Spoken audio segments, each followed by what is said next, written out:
দেবী কথা বলছেন 19 নম্বর মন্ত্রে। দেবী উবাচ 20 থেকে 25 স্বল্পৈর্হোভির্নিপতে স্বং রাজ্যং প্রাপ্স্যতি ভবান হত্বা রিপুন স্খলিতং তব তত্র ভবিষ্যতি মৃতশ্চ ভূয়ঃ সংপ্রাপ্য জন্ম দেবাদ বিবস্বতঃ সাবর্ণিকো নাম মনুর ভবান ভুবি ভবিষ্যতি वैश्यवर्य त्वया यश्च वरस्मत्योभिवाञ्छितः तं प्रयच्छामि संसिद्धै तव ज्ञानम भविष्यति।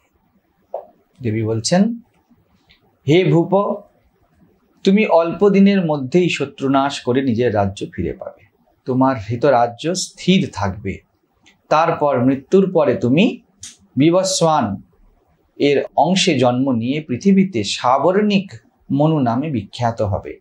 হে বৈশ্যশ্রেষ্ঠ, তুমিও আমার কাছে অভিলষিত যে বর চেয়েছ সেই বর দিচ্ছি, তোমার মুক্তি লাভের উপযোগী তত্ত্ব জ্ঞান লাভ হবে। এবার দেখো এইখানে বিষয়, এনারা তো সাধন করলেন 3 বছর বলছেন এখানে স্ত্রীবীজ বর্ষাইর, কিন্তু মা একটা শব্দ প্রয়োগ করলেন, হবে। হবে এই যে শব্দটা প্রয়োগ করলেন, এটা কেন? আমরা তো সিরিয়ালে দেখেছি জাস্ট নাও ঠপ ঠপ ঠপ ঠপ করে লাড্ডু চলে আসছে, ঘর তৈরি হয়ে যাচ্ছে। আমরা তত্ত্বেও জানি স্পন্টেনিয়াস হয়। মা এখানে শব্দ প্রয়োগ করলেন যে হবে। সব শাস্ত্রই মনের স্তরের কথা। মনে জ্ঞানী হোক আর ভোগী হোক, তা ভবিষ্য হয়েই থাকে। বর্তমানে না জীব থাকে না দেবী থাকে। যখন শব্দ প্রয়োগ করা হচ্ছে, যখন বর প্রার্থনা হচ্ছে, তখন ভবিষ্যতের ভাষা বলা হচ্ছে। ঠিক আছে, আরেকটা দিক হতে পারে, সেটা হলো জ্ঞানী হোক আর চিত্তবৃত্তি নিরোধী হোক, যা কিছু হোক, একে সাধ্যে হয়, সারা জীবন সাধ্যে হয়। তাহলে কি হয় সাধনার আর জ্ঞানীর মধ্যে পার্থক্য? যদি জ্ঞানীও সাধে, জ্ঞানী বড় ভালোবেসে সাধে, জ্ঞানীর দাঁত চেপা নেই, আর জ্ঞানী রাজি যে জীবন মুক্ত। জীবন মুক্ত মানেই হয়ে গেল সে জীবনের প্রতি আর কোনো অভিযোগ নেই, সে জীবন মুক্ত। জীবনবদ্ধ কে?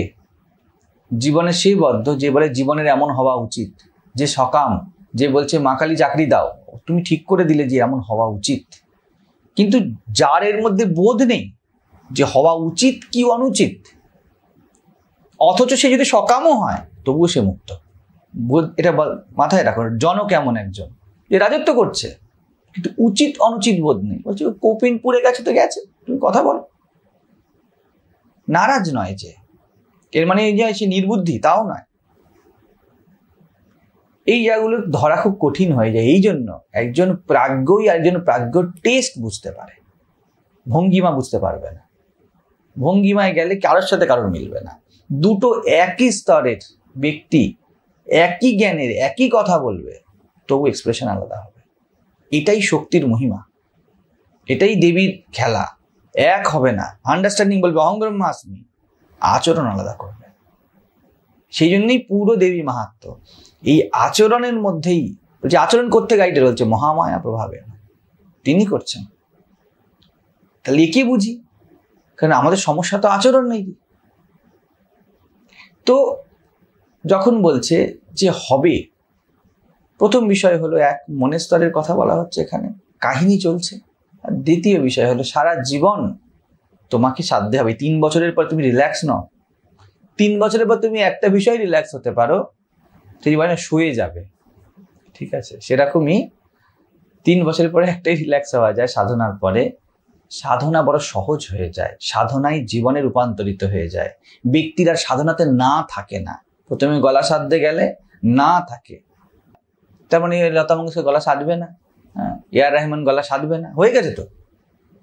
ওরা 15 ঘন্টা বড় আনন্দে সাধে, অনেক বেশি সাধে সাধকের থেকে, কিন্তু সাধাটাই জীবন। তারা সমর্পিত হয়েছে, একই শরণাগত দিনার্থ বলে। তো বলছি তোমার করতে তো তোমাকে হবেই, তোমার হবে। আরেকটা জিনিস বোঝার এর মধ্যে, তার মানে কোনো একটা বিন্দু নয়, হতেই থাকবে, হতেই থাকবে। ঠিক আছে, তো বলছে স্বল্প দিনের মধ্যে, স্বল্পইহি অহভি, পুরো, হে নিপ, তোমার রাজ্য তুমি তোমার বৃত্তি বিজয় করে নেবে, তোমার কোনো চিন্তা নেই। তুমি চেয়েছো তো যে মাইন্ড কন্ট্রোল করতে, যোগের স্থূল অভ্যাসগুলো তুমি চাইছো তো, খুব উপযোগী জিনিস। তুমি তো চাও কোনোভাবে তোমাকে যাতে মিথ্যা না বলতে হয়, ইত্যাদি ইত্যাদি, যাতে তুমি অপরিগ্রহ অবলম্বন করো, যাতে তোমার আসন সিদ্ধ হয়, তোমার আত্মরাজ্য যাতে সুরক্ষিত থাকে, তোমাকে যাতে অন্যের উপর নির্ভর না করতে হয়। বলছে একদম হবে, তা কোনো চিন্তা নেই। তোমার শত্রু আর কেউ থাকবে না। আর কি বললেন? তোমার সাথে একটা এক্সট্রা জিনিস মা দিলেন, চেয়েছো যখন তো বোনাস। এখানেও দেখো দ্বিতীয় দ্বৈত দুই চলে আসে, এখানে বোঝার বিষয় আছে। কি বললো? ও চেয়েছেন, সুরত চাইল যে আমার রাজ্য যেন সুরক্ষিত থাকে। দ্বৈতের রাজ্য চেয়েছে না, দ্বৈত একা সুরক্ষিত করে থাকবে, দ্বৈতের সাথে দায়িত্ব চলে আসে। বলে হ্যাঁ তুমি রাজ্য তো লাভ করবে, কোনো চিন্তা নেই, কিন্তু মনুর ভবান, তার সাথে আরেকটা জিনিস দিচ্ছি, হিসাব মতো আরেকটা কাজ দিচ্ছি। কি কাজ দিচ্ছি? তুমি যা শিখেছ তা জগৎকে শেখাবে। মন থেকে মনু এ চাইল নিজের রাজ্য সুরত, ঠিক আছে। মা বললেন ত্রিভুবনে তোমার রাজ্য হবে, তুমি ত্রিভুবনের শাসক হবে। বোনাস পেল, চাইলে 10 কিলোমিটার, পেলে 5000 কিলোমিটার। এই জন্য মনু অর্থাৎ সমষ্টি মানব চৈতন্য, টোটাল, যে নিজের মনকে সেধেছে। দেখো যাবতীয় কথা মনকে সাধার কথা, আত্মা বিষয় কি কথা বলবে? সমাধি তো চুপ হয়ে যাবে, সমাধি তো কথা বলবে না। যত সাধু কথা বলছে, যত এই আমাদের শঙ্করাচার্যরা কথা বলছে ধর্মদণ্ড ধরে, সব মনুর, এই জন্য দণ্ড হাত দিচ্ছে, এবং যথেষ্ট সশক্ত দণ্ড, যে এনারা শাসন করবেন। যেহেতু একজন সন্ন্যাসী খুব গভীরভাবে চিত্ত শুদ্ধ করে, আমরা বললাম একের মধ্যে দুই থাকে, গভীরভাবে চিত্ত শুদ্ধি হয় যেহেতু, সেই জন্য চিত্ত শুদ্ধির পথ এরা জগৎকে দেখায়। যাবতীয় সামাজিক নিয়ম কোনো শাস্ত্রকার প্রণয়ন করেছে, তুমি শাস্ত্রকার হবে। সূর্য কেন বলছে? সূর্য প্রাণের উৎস, সূর্য সকলের পিতা, এটা প্রতীক। এই যে বলছে না মনুর ভবান সাবরণিক নাম, ঠিক আছে। এই যে বিবস্বান, বিবস্বান মানে সূর্য, ঠিক আছে। তুমি সূর্যপুত্র হয়ে পুরো জগৎকে শাসন করবে, অর্থাৎ তুমি সমষ্টি পিতা হয়ে জগৎকে শাসন করার মতো ক্ষমতাও আমি তোমাকে দিচ্ছি। তুমি জানো মনের নটঘট কি, তুমি দেবী মাহাত্ম্য শুনেছো, তা অনুধাবন করেছো, এবং তুমি বেঁচেছো যে যেন একটা আমি থাকে যে সবকিছুকে সাজায়, সবকিছুকে গুছিয়ে প্রজানুরঞ্জন ভাবে এক রাজা হয়ে চলে। যখন রাজা তুমি হয়েছো, তাহলে কিভাবে বাকিরা রাজত্ব করতে পারে তুমি তা শেখাবে, তুমি মনু হবে, ঠিক আছে। এই সময় এই যে চেয়েছে, এই সময়টাকে অষ্টম মনু বলা হয়েছে। এটাও একটা প্রতীক। যখন চলছে দেবী মাতা, তখন চলছিল দ্বিতীয় স্বরচিষে অন্তরে, দ্বিতীয় মনুর রাজত্ব চলছিল। বলছে অষ্টমে গিয়ে তুমি মনু হবে, সপ্তম দ্বার পার করো, অপেক্ষা করো, হিসাব মতো এই যে সুরথের রাজত্ব শুরু হবে। এটাকে অনেকে আবার সত্যযুগ বলছে, যে কাহিনীর যেমন খোরাক। সবসময়তে তুমি যতই এগিয়ে যাও, অহমের ভবিষ্যৎ থাকবে, বর্তমান অতীত থাকবে, তুমি 3 গুণে থাকবে। 3 গুণে বলছে মা, 3 গুণে যতক্ষণ আমি খেলছি, যেন তোমাকে না ভুলি, আমি যেন সবার হই। যদি শরীরের জন্য ভাবি, আমি সবার শরীরের জন্য যেন ভাবি। যদি আনন্দের জন্য ভাবি, আমি যেন সমষ্টি চৈতন্যের আনন্দের জন্য ভাবি। মাও এটাই বললেন, যদি তুমি এটাই চাও, তাহলে এটাও মাথায় রাখো, তুমি দেবী মাহাত্ম্যের শ্রোতা, শ্রবণ করেছ, এই জন্য বলছো হবে, শুনেছ তো, মননিধিধ্যাসনে প্রবেশ করতে হবে তোমাকে, সেই জন্য হবে। তুমি যত মননিধিধ্যাসন করবে ততই গহন হবে, গহন হবে। তাই বলছে যেহেতু তুমি দেবী মাহাত্ম্য শ্রবণ করেছ, তুমি তো স্বার্থপর হতে পারবে না, তুমি তো নিজেরটুকু নিয়ে মেতে থাকতে পারবে না। তাই তুমি যেহেতু একটা আমিও চেয়েছ, আমি তোমাকে এই আমির রাজত্ব দিলাম, তুমি তবে এই আমি কেমন? এই সূর্যের আমি, এই সকলকে নার্চার করবে। এই আমিটা কেমন? এ মনুর মতো আমি, মন থেকেই মনু, তুমি সমষ্টি সব মানবের পিতা হবে। যখন কোনো জীবন দ্রষ্টা পুরুষ জগতের হিতার্থে কিছু বলছে বা কিছু করছে, তাই মনুর মতো। মনুর ভবাৎ ভুবি ভবিষ্যতি। বৈশ্যের কথা কি বলবে? বেশি কথা নেই বৈশ্য বিষয়তে। বৈশ্যর সাথে মায়ের মৌনতার সম্পর্ক। মা বলছেন তুমি যা চাওয়ার চেয়েছো, তোমাকে তো আমি কোনো নিয়ম দিতে পারি না। তুমি চেয়েছোই অদ্বৈত, আমি তোমাকে এক্সট্রা কি দেবো? তুমি দ্বৈত কিছু চাওনি, তুমি আমাকেই পুরোপুরি চেয়ে নিয়েছো। তুমি সংযমের সুখ ভোগ করতে চাওনি, তুমি নিজেকে কোনো ঘোষণায় রাখতে চাওনি, তুমি মৌন হতে চেয়েছো। বলছে তুমি যে বর চেয়েছো, তোমার যে বাঞ্ছিত বর, তা সিদ্ধ হবে। তব জ্ঞানম ভবিষ্যতি। ধীরে ধীরে তোমার জ্ঞান পাকবে। জ্ঞান তো পেয়েই গিয়েছে এখানে। এই যে বলছে না, যখন প্রার্থনা করছে তত্ত্বজ্ঞানের, কি বলছে? আমার মমতা বিষয় অভিমান যেন না হয়। জ্ঞানের তো অভাব নেই। এবার কি বাকি থাকে এরপর? ভবিষ্যতি পাকা। এবারে তোমার এই জ্ঞান পাকতে থাকে। তুমি এইদিকে এগোতে চেয়েছো, পাকতে চাই, তোমার এটা পাকতে থাকবে। সেই জন্য একদিক থেকে দেখলে দুটো জীবে ভেদ কি করে হবে? দ্বৈতের ভেদ হবে, একজনের টেন্ডেন্সি ভেদ হবে। একজনের টেন্ডেন্সি থাকবে তপস্যা করব, এমন এমন নিয়ম করব, টেন্ডেন্সি। হ্যাঁ, আরেকজনের টেন্ডেন্সি থাকবে চুপ হয়ে যাব। যে চুপ হবে তাকেও এগুলি, তার এটা প্যাসিভলি হয়ে যাবে। সেই জন্য বললো প্রাজ্ঞ এ বুদ্ধিমান। কিন্তু মুশকিল হলো এই প্রাজ্ঞকে নিয়ে জগতের কাজ কম চলে। তোমার মনের যে স্তর আছে, এই স্তরেই তুমি জগতের হিতের কারণ হও। জ্ঞানী হিত অহিতের কারণ নয়, সাক্ষী। আমাদের অন্তঃকরণ তাই, ও অস্পর্শিত থাকতে চায়। আর বাইরে যখন আমাদের চিত্ত অশুদ্ধ থাকে, আমরা স্পর্শ করতে চাই। চিত্ত যখন শুদ্ধ হয়, আমরা জ্ঞানের অনুকূল অবস্থাকে স্পর্শ করতে চাই। রামকৃষ্ণ দেবও জগৎ ব্যবহার করেন, কিন্তু যখন ব্যবহার কালে কেন্দ্রে কিন্তু তার মা বসে আছে। এটি হলো মনুর অবস্থা। লাটুকে বলছে এটা কর, ওটা করিস না। মা শারদাকে একটা ইনস্ট্রাকশন দিচ্ছেন, আনন্দকে একরকম বলছেন ভগবান বুদ্ধ, মদগলানকে একরকম বলছেন, মহাকর্ষককে একরকম বলছেন। এই মনুর অবস্থা। মনু মানে সমষ্টি মন। উনি আর ব্যক্তি দেখছেন না, উনি সমষ্টি চৈতন্য দেখছেন। যখন মন এমন হয়ে যায়, আমি কখনো কখনো বলেছি, আমি বৃত্তি দেখছি, আমি একটা টেন্ডেন্সি দেখছি, আমি ব্যক্তি দেখছি না। অজ্ঞানে ব্যক্তি দেখা হয়, এ করেছে। মনু ব্যক্তি দেখছে না, একটা ফিলোসফি। রাজা একটা ফিলোসফি দেখে, একটা রুল বুক দেখে, যে তুমি কে দেখে না, তুমি কি করেছো দেখে। এটার প্রতীক। তো রাজাকে কার ব্যক্তিগত হলে চলবে না। সেরকম সন্ন্যাসীকে যখন সে শাসন করে, বা কোনো একজন সাধু, তা কোনো ব্যক্তিকে শাসন করবে না। সে জগৎ হিতার্থে একটা ভাবকে শাসন করছে। শঙ্করাচার্য ইত্যাদিরা কারণ ব্যক্তিকে শাসন করে না, একটা ভাবকে, যেন তারা জগতের পিতা, জগৎগুরু তাদেরকে এই জন্য বলা হয়। এরপরে কিন্তু জ্ঞানী এর থেকে আলাদা। আলাদা বলতে জ্ঞানী ডিপ রুটেড। জ্ঞানীর শাসন করতেও পারে, সে নাও করতে পারে। এটাই তো মুক্তি। এদিকেও যেতে পারে, এদিকেও যেতে পারে। ন্যাচ খসেছে, জলেও থাকতে পারে, ডাঙাও থাকতে পারে ব্যাঙ, সেরকম অবস্থা। এইবারে প্রশ্ন, তাহলে কে বদ্ধ কে মুক্ত? মনে হচ্ছে না একটুখানি সুরত বদ্ধ? না, তা নয়। তিনটে স্তরকেই জীবন মুক্তি বলা হয়। জীব, ঈশ্বর আর ব্রহ্ম। এই যে তিনটে, বা আত্মা, এই তিনটে স্তরেই আন্ডারস্ট্যান্ডিং যদি আসে, তাহলে কিন্তু এটা জীবন মুক্তি। যেমন বুঝবে ভালো করে, আমি জীব, আমি কি বা করতে পারি, এটা মুক্তি। রিয়েলি তুমি কি বা করতে পারো? সত্য তো, তুমি কি করতে পারো? তোমার 6 ফুট হাইট, তোমার 2টো হাত, তুমি কতদূর কি করতে পারো? আমি জীব, আমি কি বা করতে পারি, যে এতে দাঁড়িয়ে গেল, সে মুক্ত।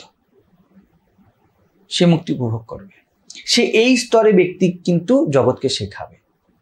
দ্বৈতের কথা বলবে, আমি না, আমি দীন, আমি হীন, আমি কি বা করতে পারি, তুমি কি বা করতে পারো। বুঝে যাচ্ছে বিষয়টা? তারপরে ঈশ্বর, স্বামী বিবেকানন্দ এই স্তরে কথা বলেন। তিনি বলেন, তোমার থেকে সব সৃজন, তুমি সব করতে পারো। ঈশ্বর মানে জগৎ শাসন করে, এই যে মনুর কথা হলো, ঠিক আছে, ইনিও মুক্ত। এনারা কি বলবেন? তুমি জীব নও, তুমি ব্রহ্ম। বুঝো, ব্রহ্ম তো মৌন, ব্রহ্ম তো শান্ত, কিন্তু কথা হচ্ছে, কিন্তু জীবত্ব নিয়ে কথা নেই, রিজেকশন, মধ্যস্থিতি। সে বলবে তুমি সব করতে পারো, যোগস্থ হও, সব করতে পারবে, তুমি সদ্গুণের অধিকারী হও, তুমি তোমার চক্ষু কর্ণ ইন্দ্রিয় আদিকে সংযত করো, দেখো তুমি কি না করতে পারো। এই অর্থে একজন যে যোগকে স্থূল ভাবেও বুঝেছে, সেও জগৎকে গাইড করবে, সেও জীবন মুক্ত। সে কিন্তু এই আমি একটা সাধারণ মানুষ, আমি সব করে ফেলবো, এই দ্বন্দ্বে নেই।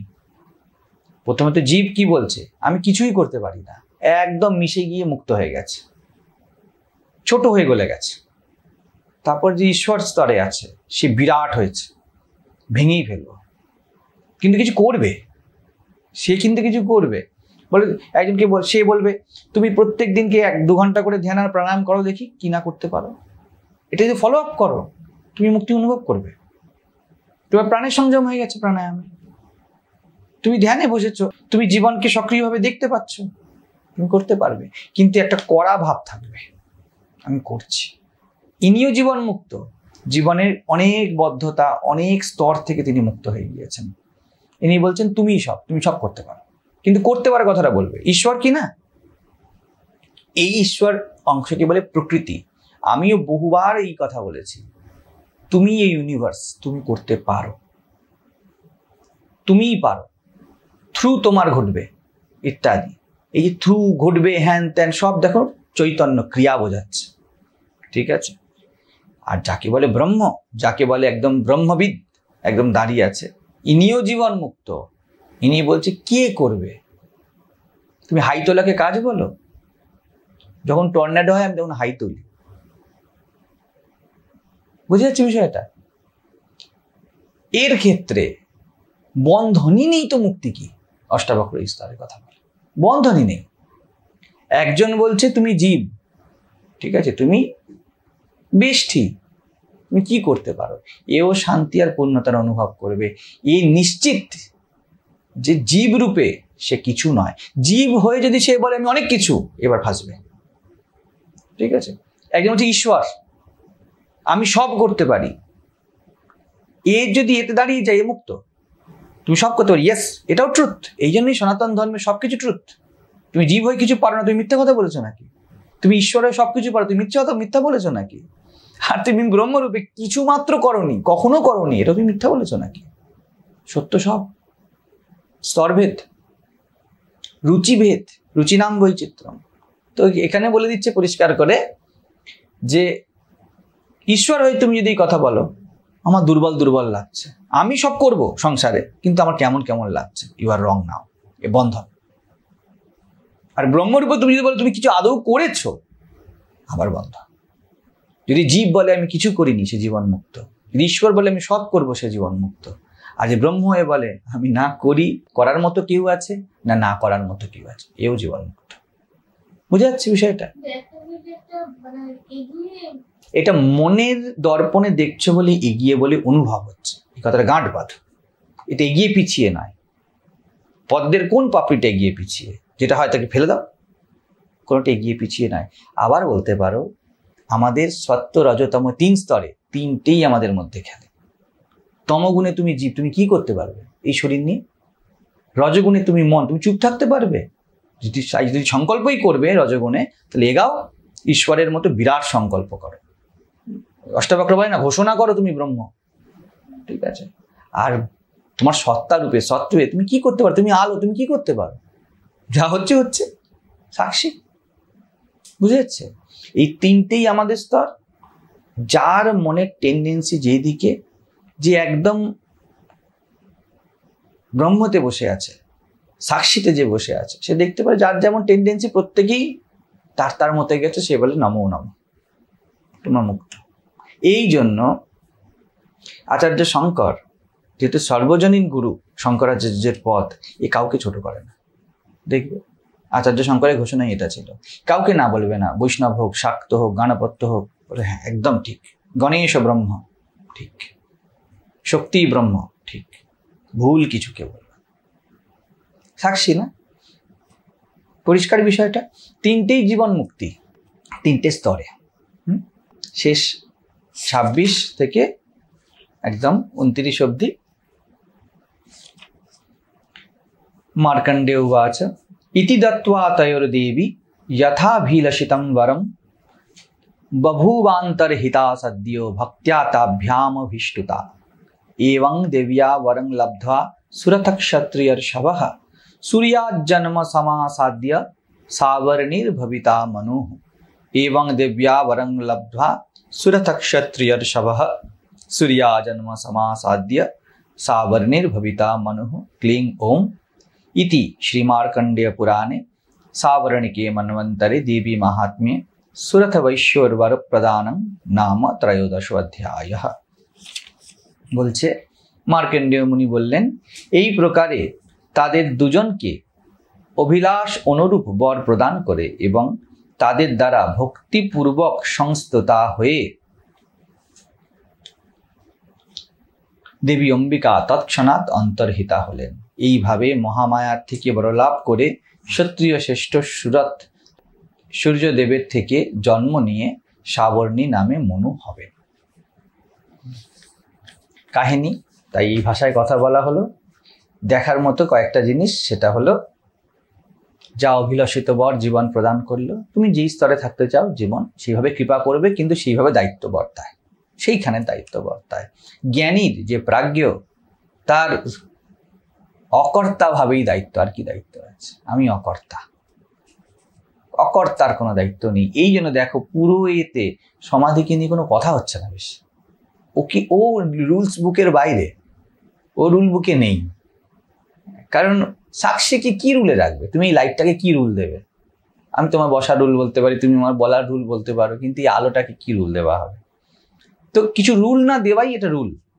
জ্ঞানীকে কোনো কিছু দিও না, জ্ঞানীর সম্পর্কে কিছু বলো না, প্রজ্ঞা বিষয়ে বেশি কথা বলো না। কথা তো বলবে মনু অবধি। এই জন্য মনু, যেটা আমরা কথা বললাম, মনু সিদ্ধান্ত দেয়, তাই না? কারণ ব্যক্তি দেখলেই তো অ্যাটাক করবে বা তার থেকে সরবে। তো মনু যেহেতু সবার সিদ্ধান্ত দেয়, এই জন্য দেখবে আমাদের শঙ্করাচার্যরা সিদ্ধান্ত দেয়, রাজা সিদ্ধান্ত দেয়। তো যখন তুমি চিত্তশুদ্ধির পরাকাষ্ঠায় দাঁড়িয়ে আছো, ওই অবস্থাতেই তুমি একটা কনভিকশন বলতে পারো। সব মহাপুরুষই কনভিকশনের কথা বলেছে। কবিরের যত দোহাই কনভিকশনের কথা, আর কিছু কিছু দোহা দেখবে কবিরের সে মৌন হয়ে গিয়েছে, উনি আর কথা বলা যাচ্ছে না, চুপ। গুরু গোবিন্দ দোখারে কাকলা গোপায়, এটা হয়ে গেল একদম হাইয়েস্ট কথা। বলিহারি গুরু আপনে গোবিন্দ দিও বাতায়, কোনটা বলবো কোনটা বলবো না, চুপ হয়ে গেল। ঠিক আছে? যে কোনো সুরথের নেক্সট গতি কিন্তু সমাধি,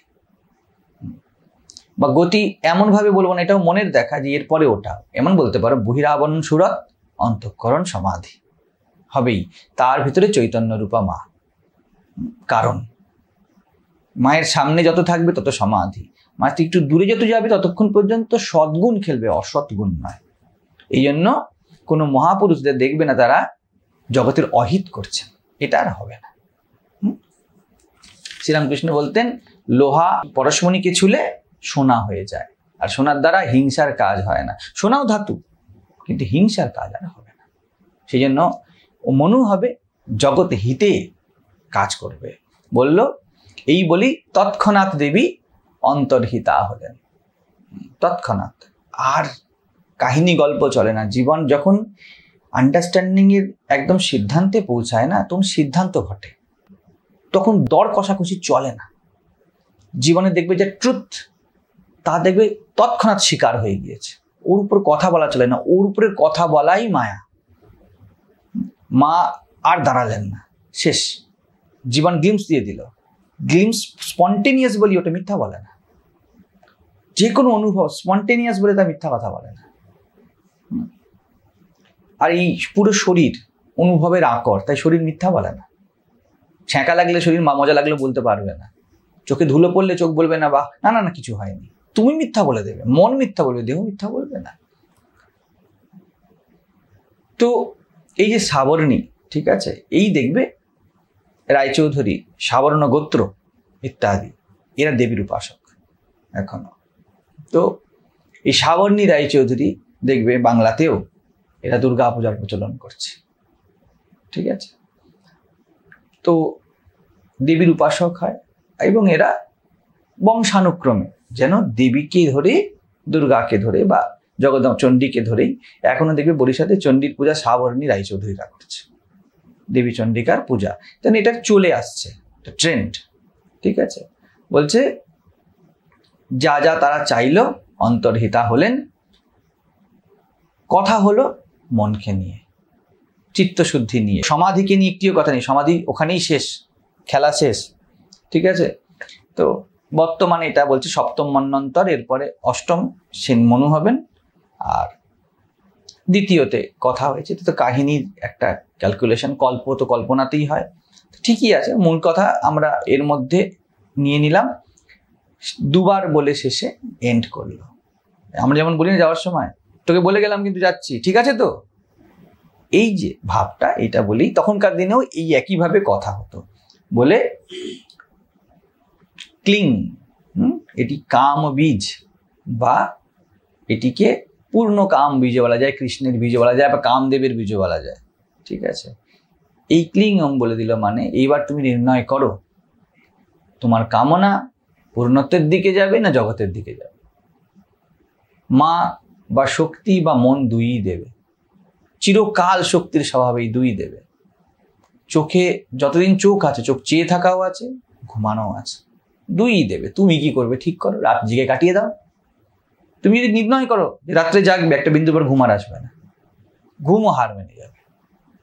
কোথাও কোথাও তোমার যদি নির্ণয় থাকে যে ঘুমিয়ে পড়বো, তাহলেই ঘুম আসবে। চোখ তোমার সাথে বেশিক্ষণ কিছু করবে না। তুমি রোজ জাগার চেষ্টা করো, তোমার না এই যোগী রাতের জাগার অভ্যাস হয়ে যায়। না বলবে না জীবন, মা না বলবেন না। তাই প্রণবে শেষ করলো, সমগ্র জীবনে তুমি যা কামনা করবে তাই হবে, এটি দেবী মাহাত্ম্যের মুখ্য এবং শেষ কথা। হিসাব মতো গীতার বলা হয়, আচার্য সত্যদেব এই কথা বলতেন যে যেখানে শ্রীমদ্ ভগবদ গীতা শেষ, কথাটা সম্পূর্ণ ঠিক না হলে অনেকাংশে ঠিক, সেখানে দেবী মাহাত্ম্য শুরু, ঠিক আছে। সব ভালো মন্দ ঠিক ভুল শেষে কৃষ্ণ কি বলেন অষ্টাদশ অধ্যায়, সর্বধর্মান পরিত্যাজ্য মাম একম শরণম ব্রজ। এখান থেকে দেবী মাহাত্ম্য প্রথম অধ্যায় শুরু, যা কিছু হচ্ছে মা মহামায়া করছে। এই আন্ডারস্ট্যান্ডিং থেকে জীবনের লীলা দেখা শুরু হলো, বুঝে যাচ্ছে। বেসিক আন্ডারস্ট্যান্ডিংটাকে ধরে, নালে ততক্ষণ পর্যন্ত অর্জুন কোথায় থাকছে, জীবত্বে থাকছে। এইখানে তুমি জীব হতে পারবে না, মানে স্পেসিফিক হতে পারবে না। তোমাকে শুধু শ্রবণে থাকতে হবে, তুমি শ্রোতা, তুমি মনের প্রত্যেকটা স্তরকে শুনছো। কৃষ্ণ অর্জুনকে যখন বলছেন তখন অর্জুনকে অর্জুন থেকে বের করে আনার জন্য কথা বলছেন, যাতে তুমি জীব না থাকো। এখানে জীব তুমি নও, তুমি একটা জেনারেল, এখান থেকে শুরু হলো। তুমি একটা চেতনার রূপ মাত্র নিজেকে জানো। মহামায়াই তোমার মধ্যে খেলছে। এবারে কথা বললো না তোমার কি হলো, তোমার কি হলো, পুরো কাহিনীতে কিন্তু এদের দুজনের কোনো আর ব্যক্তিগত কথা নেই। এরা বললো না তবুও মনটা এমন করছে, না আমার বউ এমন ছিল, কোনো কথা নেই। কথা হচ্ছে মনের। এরা শুধু শ্রবণে বসে আছে। এই জন্য আগের দেবী মাহাত্ম্যকে শ্রবণে খুব গুরুত্ব দেওয়া হয়, কিন্তু ঠিক মতো তোমাকে জীবত্ব সরিয়ে শুনতে হবে। সুজাতার সমাধি আর কোনো পার্সোনাল ডিটেল আনেনি, পরিষ্কার পরিষ্কার একদম বলে দিল, শুনছেন শুনছেন শুনছেন শুনছেন, শুনেই যাচ্ছেন। এই যে স্থিতি, এটা কিন্তু